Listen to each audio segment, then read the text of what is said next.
আসসালামু আলাইকুম এভরিওয়ান। আমাদের তোমাদের নবম দশম শ্রেণীর সূচক অধ্যায়ে যেটা 4.1-এর 21 নম্বর একটা সৃজনশীল প্রশ্ন আছে, সেখানে পি এর মান দিয়ে রাখছে। এখান থেকে আমাকে বলছে যে একটা প্রদত্ত রাশি লিখে যে এই এতটুকুর মান বের করতে বলছে। দেখো তোমাদের কোশ্চিন দেওয়া আছে 21 নম্বরটা, যেটা তোমাদের নবম দশম শ্রেণী বইয়ের 81 পৃষ্ঠার 21 নম্বর।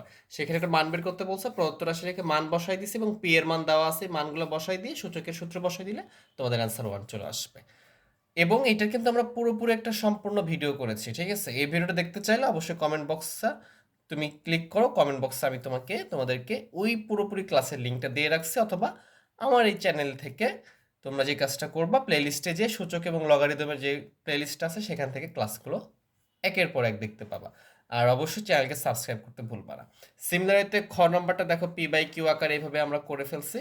জাস্ট তোমাদেরকে সমাধানটা দেখাচ্ছি। এখানে পি বাই কিউ এর মান বসাইছি। পি এর মান হচ্ছে, দেখো ওই যে পি এর মানটা কি এক্স টু দি পাওয়ারে, তাহলে যে পি এর মান বসাইছি, বসাই দিয়ে এখানে বিয়োগ করে দিছি পাওয়ারটা। দুটা বেস সেম ছিল, আমাদের অ্যান্সারটা মিলে গেছে। সিমিলার হয়েছে তোমরা যে গ নম্বরটা লেফট হ্যান্ড সাইডে তোমাকে ওয়ান মিলাইতে বলছিল, আমরা যদি এইভাবে ক্যালকুলেশনটা করে দিই, একটু ভালো করে দেখো, এও যদি ক্যালকুলেশন করে দিই তাহলে ওয়ান চলে আসবে। আশা করি বুঝতে পারছো। অবশ্যই পুরো ভিডিওটা দেখতে পারো, চ্যানেল ঘুরে এসে, অথবা এটার কমেন্ট বক্সে আমি লিঙ্কটা দিয়ে রাখবো। আর অবশ্যই চ্যানেলকে সাবস্ক্রাইব করতে ভুলবা না। আল্লাহ হাফেজ।